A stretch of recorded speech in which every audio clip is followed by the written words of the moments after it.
Naging viral recently na naman ang mga orcas, and this time, thankfully, good news na AI yan.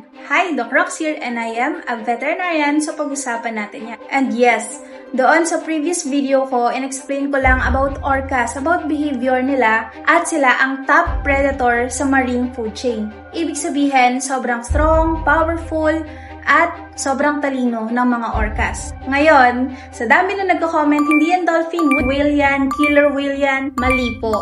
Yon ang fake news.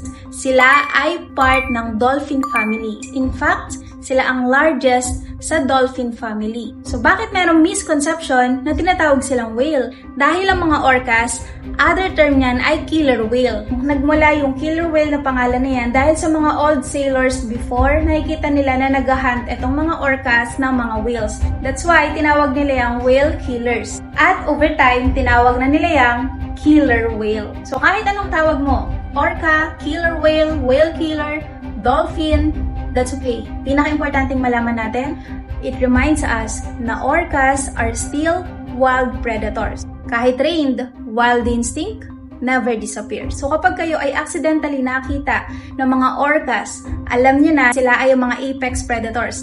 Cute, pero hindi sila pwedeng lapitan basta-basta. Okay, so yun lang. Follow for more vet tips.